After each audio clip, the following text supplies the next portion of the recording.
हरियाणा की जो राजनीतिक राजधानी है, कहते हैं जहां अड़ जाए जींद उड़ा दे सबकी नींद। तो जींद के इस धरती पर, इस पावन धरती पर आने का अवसर दिया है, इसके लिए मैं आप सबका तहे दिल से धन्यवाद करता हूं, आपको शुक्रिया कहता हूं। दोस्तों, मैं अपनी बात आपसे करूं उससे पहले हमारा और आपका एक रिश्ता है, हमारा आपका एक संबंध है। वो संबंध है मेहनत का, वो संबंध है ईमानदारी का, वो संबंध है खून पसीने का। उसके बारे में मैं एक बात आपसे कहना चाहता हूं। जब मैं बिहार से चल करके दिल्ली आया था कलेक्टर बनने के लिए, यूपीएससी की तैयारी करने के लिए, तो हमारे साथ हरियाणा के कुछ लोग रहते थे, रोहतक के, झज्जर के, चरखी दादरी के, यमुनानगर के, सिरसा के, करनाल के, अंबाला के, पानीपत के, सोनीपत के।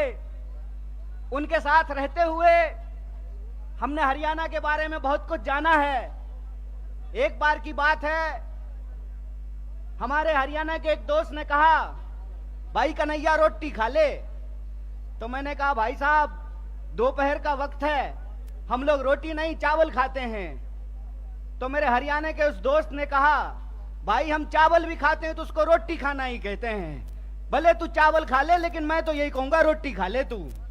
तो मैं समझता हूं ये जो रोटी का संबंध है वो बिहार के लोगों का हरियाणा के लोगों के साथ है।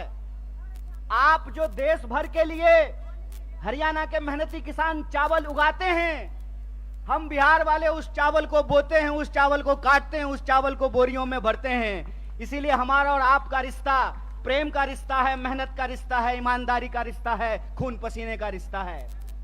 और इसी खून पसीने के रिश्ते के दम पे कुछ बात मैं आपके सामने करने के लिए आया हूं। हालांकि मेरा मानना है कि जींद के लोगों को राजनीति कहने की जरूरत नहीं है, क्योंकि हरियाणा में, उत्तर भारत में देश की राजनीति अगर बदलती है कहीं तो उसकी शुरुआत जींद से होती है, उसकी आगाज जींद से होती है। और जब हम दिल्ली से आ रहे थे तो आते हुए ही हमको इस देश के प्रधानमंत्री की बेईमानी की निशानी देखने को मिली। और वो बेईमानी की निशानी क्या है? तो टीकरी बॉर्डर पर बहादुरगढ़ के पास आज भी किसान आंदोलन का वो क्रांतिकारी इतिहास, उसके चिन्ह वहां पे मौजूद हैं कि किस तरीके से इस सरकार ने इस देश के किसानों के साथ बेईमानी की थी। एक बार फिर से आप जानते हैं कि हरियाणा प्रदेश है खिलाड़ियों का। हरियाणा वो प्रदेश है जहां सबसे ज्यादा पदक जीत करके देश के लिए अगर कोई लाते हैं तो वो हरियाणा के छोरे और छोरियां, ये बात हम सब जानते हैं। अगर आप इस देश की फौज को उठा करके देख लें तो सबसे ज्यादा बेल्ट की नौकरी करने वाले नौजवान अगर कहीं पैदा होते हैं तो हरियाणा में पैदा होते हैं। लेकिन अगर आप आज हरियाणा की स्थिति देखें तो इस बेईमान भाजपा सरकार ने हरियाणा को एक जगह और एक नंबर कर दिया है। और वो जगह, जब हम बेरोजगारी की बात करते हैं तो आज हरियाणा बेरोजगारी में भी नंबर 1 हो गया है।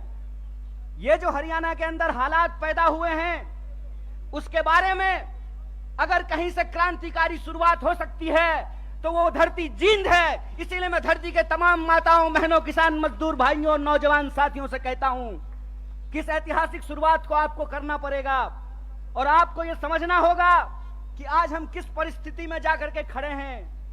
आप देश के किसी भी इलाके में जाकर के घूम करके देख लीजिए, हर जगह एक बार फिर से भाजपा का प्रचार शुरू हो गया है। जब मैं रास्ते से आ रहा था, रोहतक के पास मुझे जींद की तरफ मुड़ना था तो एक दीवार पे लिखा हुआ था, फिर एक बार मोदी सरकार। मैंने अपने दोस्त को कहा, भाई गाड़ी रोक, मार्कर से इसके बगल में लिख देता हूं जहां लिखा हुआ है फिर एक बार मोदी सरकार। पहले 15 लाख ला, फिर तेरी सरकार आने की बात होगी। पहले तू हर साल 2 करोड़ नौकरी दे, फिर तेरी सरकार आने की बात होगी। पहले तो किसानों की आमदनी दुगनी कर, फिर तेरी सरकार आने की बात होगी। पहले तू हरियाणा जिसको बेरोजगारी में तू 1 नंबर बना दिया है, यहां रोजगार में 1 नंबर हरियाणा को बना, फिर तेरी जो है सरकार आने की बात होगी। हमारी सरकार नहीं है हरियाणा में, लेकिन श्रीमान भूपेंद्र हुड्डा साहब जब हरियाणा के मुख्यमंत्री थे, और मैं कहता हूं खाए हुए शरीर को और नहाए हुए शरीर को गवाही देने की जरूरत नहीं होती है। अरे प्रमोद भाई को देख के कोई कह देगा कि खाए पिए परिवार से हैं, कह देगा कि नहीं कह देगा?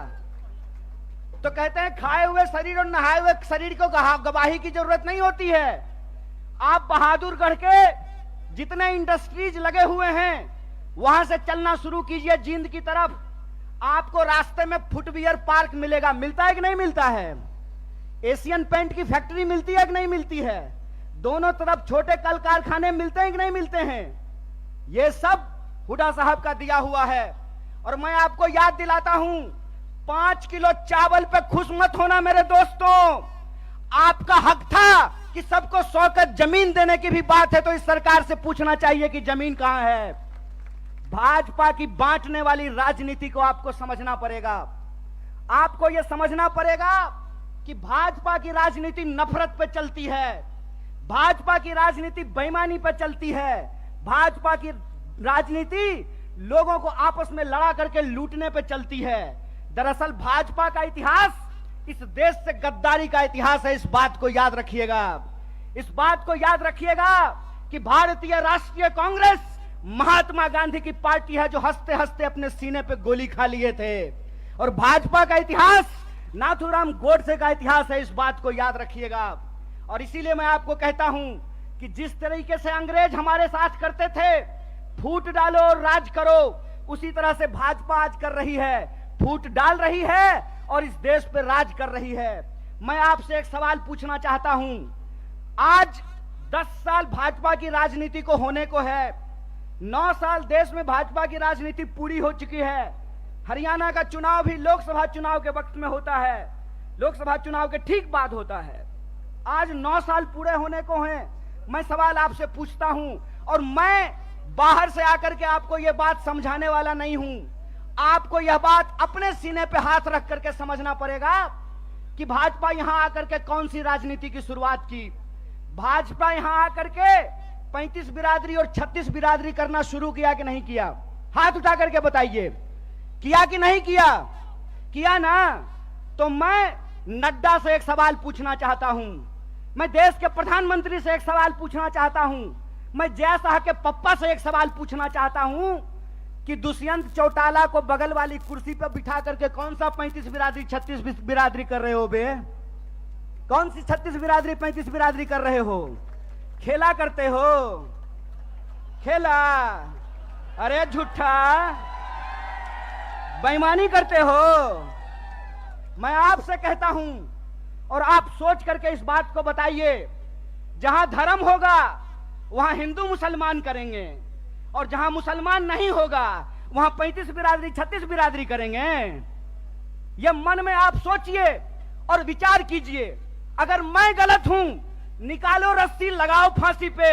अगर तुम गलत हो तो लोकतंत्र में तुम्हारी बेईमानी का भी एक एक हिसाब लिया जाएगा। इस बात को याद रखना, इस बात को याद रखना कि इस देश के अंदर जब लोग न्याय की बात करते हैं, जब लोग अपने हक की बात करते हैं, जब किसानों की आमदनी दोगुनी करने की बात करते हैं, जब नौजवानों को 2 करोड़ नौकरियों की बात करते हैं, महिलाओं के सम्मान की बात करते हैं, इस देश में गरीबी को कम करने की बात करते हैं, तो आप उसको देशद्रोही बोलते हैं। और आपके बंटवारे की राजनीति में अगर कोई शामिल हो जाए, कोई धर्म के आधार पर देश को जो लड़ाने की राजनीति है उसका हिस्सा बन जाए, जो समाज को जात के नाम पे लड़ाने की राजनीति है उसका हिस्सा बन जाए, तो जब बाहर थे तो विरोधी थे और आपके बगल में आकर के बैठ गए तो माला पहनाते हो रे बेईमान। अरे कौन सा ऐसा वॉशिंग मशीन है रे कि जब कांग्रेस में रहता है तो चोर होता है और तुम्हारा पार्टी में जाकर के ईमानदार हो जाता है रे झूठा। देश को ठगते हो, देश को ठग के बेईमानी करते हो। तो हमको एक सवाल का जवाब दीजिए। ये 35 बिरादरी 36 बिरादरी कहते हैं और नारा लगाते हैं सबका साथ सबका विकास। अगर सबका साथ सबका विकास नारा है तो हरियाणा में 35 बिरादरी 36 बिरादरी कौन कर रहा है? भाजपा इस सवाल का जवाब दे। यह सवाल मैं पूछना चाहता हूं, और मैं ये सवाल पूछना चाहता हूं कि हरियाणा के इस तरफ पानीपत में, सोनीपत में 35 बिरादरी 36 बिरादरी, यमुना जी के उस पार 35 बिरादरी 36 बिरादरी नहीं। बोलिए सोच करके, यहां वोट चाहिए, वहां वोट नहीं चाहिए, और वहां वोट चाहिए और यहां वोट नहीं चाहिए। नदी पार करते हुए ही बेईमानों का ईमान बदल जाता है। यमुना के पार अलग राजनीति बागपत में, यमुना के इस पार सोनीपत में अलग राजनीति। इस खेल को हरियाणा के लोगों को समझना पड़ेगा, इस खेल को जींद के लोगों को समझना पड़ेगा। और याद रखिएगा, जब जब नींद से उठता है जींद, तब तब आती है हरियाणा में बदलाव और हरियाणा में आती है क्रांति। इसीलिए मैं आपसे आग्रह करने के लिए आया हूं कि आपको समझना पड़ेगा कि देश के भीतर जो सच्चाई है वो हकीकत हमको अपनी आंखों से देखना पड़ेगा। क्या नारा लगाए थे? बहुत हुआ महंगाई का मार, अब की बार मोदी सरकार। तो सिलेंडर 1200 रुपया में इनका चचा बेच रहा है। बताइए, पेट्रोल डीजल 100 रुपया लीटर मिल रहा है। क्या नारा लगाए थे कि हर साल 2 करोड़ नौकरी देंगे। 9 साल हो गया है, अभी टीवी पर प्रचार आएगा 9 साल बेमिसाल। तो मैं देश के नौजवानों से कहता हूं, हरियाणा के नौजवानों से कहता हूं, 9 साल देश बेहाल। पूछो कि 9 साल में 18 करोड़ नौकरी क्यों नहीं है? यह सवाल प्रधानमंत्री से पूछना जाना चाहिए। और आपने कहा था ना कि किसानों की आमदनी हम दुगनी कर देंगे। किसानों को 1 साल तक इस दिल्ली के बॉर्डर पे जाकर के आंदोलन करना पड़ा था। सैकड़ों किसानों को अपनी जान गंवानी पड़ी थी। और ये जिसका जिसका नाम लेते हैं ना, उसके साथ बेईमानी करते हैं। 9 साल दोस्त बेमिसाल, 9 साल देश बेहाल। यह सच्चाई देश के लोगों को समझना पड़ेगा। पहले किसानों को ठगा, फिर जवानों को ठगा। बोलिए, अग्निवीर आया है कि नहीं आया है? आया है ना। तो एमपी बनेगा 4 साल के लिए, एमपी बनेगा 5 साल के लिए, अग्नि बनेगा 4 साल के लिए। बोलिए, बेईमानी है कि नहीं है? है ना। तो आप जींद के लोग हैं ना, कड़कड़ा के बोलिए बेईमान को बेईमान, चोर को चोर बोलिए, बेईमान को बेईमान बोलिए। हमारा लोकतंत्र का अधिकार, ये हमारा ईमान है कि बेईमान को बेईमान बोलेंगे। अगर प्रधानमंत्री 5 साल का हो सकता है तो सिपाही 4 साल के लिए क्यों होगा? अगर एमपी को पेंशन मिल सकता है तो बेल्ट की नौकरी करने वाला कांस्टेबल को पेंशन क्यों नहीं मिलेगा? ये सवाल पूछिए, ये सवाल पूछिए कि अगर प्रधानमंत्री को पेंशन मिल सकता है तो मास्टर साहब को पेंशन क्यों नहीं मिलेगा? प्रोफेसर साहब को पेंशन क्यों नहीं मिलेगा? सिपाही को पेंशन क्यों नहीं मिलेगा? सेना में नौकरी करने वाले को पेंशन क्यों नहीं मिलेगा? और मैं अपने बड़े भाई दीपेंद्र साहब के सामने आपसे वादा करता हूं, कांग्रेस का हाथ मजबूत कीजिए, भारतीय राष्ट्रीय कांग्रेस को लेकर के आइए। हमने हिमाचल में ओल्ड पेंशन स्कीम लागू किया है, हरियाणा में भी ओल्ड पेंशन स्कीम को लागू करेंगे। इस बात को याद रखिएगा। इसीलिए हम कहते हैं कि यह देश एक बदलाव चाहता है। हम मानते हैं कि आपको हमसे कुछ नाराजगी होगी। कई बार माँ बाप को भी अपने बच्चे से नाराजगी हो जाती है, लेकिन माँ बाप अपने बच्चे को उठा करके डस्टबिन में नहीं फेंक देते हैं। क्या माता जी? फेंक देते हैं। तो भारतीय राष्ट्रीय कांग्रेस आपकी पार्टी है और भारतीय राष्ट्रीय कांग्रेस का मुद्दा आपका मुद्दा है। और हम देश के प्रधानमंत्री नहीं हैं कि झूठ बोलेंगे, आकर के आपको जबरदस्ती कहेंगे कि हमारा जींद से बहुत पुराना नाता है। अरे प्रधानमंत्री जी, जींद से आपका पुराना नाता है ना, तो एक और मेडिकल कॉलेज यहां खुलवा दीजिए। रास्ता में आते हुए सड़क पे बहुत सारा गड्ढा है, यहाँ के लोगों को इलाज कराने के लिए हिसार जाना पड़ता है, यहाँ के लोगों को इलाज कराने के लिए दिल्ली जाना पड़ता है। अगर आपका नाता है तो जींद के लोगों को ठगना बंद कीजिए, क्योंकि जींद के लोग अगर जाग गए तो जींद हरियाणा की राजनीतिक राजधानी है और हरियाणा में बदलाव से कोई रोक नहीं सकता है। अगर आप परिवर्तन करेंगे तो हमारा वादा है कि हरियाणा को हम बेरोजगारी में नहीं, रोजगार में नंबर 1 बनाएंगे। हम हरियाणा के लोगों को, हरियाणा के नौजवानों को रोजगार से जोड़ेंगे। भारत जोड़ो यात्रा का संदेशा बिल्कुल साफ है। हम नौजवानों को रोजगार से जोड़ना चाहते हैं, किसानों को एमएसपी से जोड़ करके रखना चाहते हैं, महिलाओं को उनके सम्मान से जोड़ करके रखना चाहते हैं, बुजुर्गों को उनके पेंशन से जोड़ करके रखना चाहते हैं। इसीलिए हमारा जो लड़ाई है, हमारा जो संघर्ष है, वो कुर्सी की लड़ाई नहीं है। हमारा जो संघर्ष है वो सत्ता की नहीं है, सत्य की है। तो मैं आप तमाम जींद के लोगों से यह अपील लेना चाहता हूं, मैं आप तमाम लोगों से यह आग्रह करना चाहता हूं, सत्य की इस लड़ाई में लोग कहते हैं कि बिहार भी राजनीतिक रूप से बहुत सक्रिय जगह है, बिहार भी बहुत राजनीतिक रूप से सक्रिय है, लेकिन कई बार चिराग तले अंधेरा होता है। जिंद भी हरियाणा का सबसे सक्रिय जिला है, राजनीतिक रूप से सबसे सोचने समझने वाले लोग हैं, लेकिन विकास जितना जिंद में होना चाहिए उतना नहीं हो पाया है। तो हम आपसे वादा करते हैं कि चिराग तले अंधेरा नहीं होगा, हर तरफ रोशनी ही रोशनी होगी। और हमारा संघर्ष सत्य के लिए है। सत्य के इस संघर्ष में आप हमारे साथ हैं कि नहीं हैं? सब लोग साथ हैं। तो एक आखिरी बात बोल करके मैं अपनी बात को समाप्त करूंगा।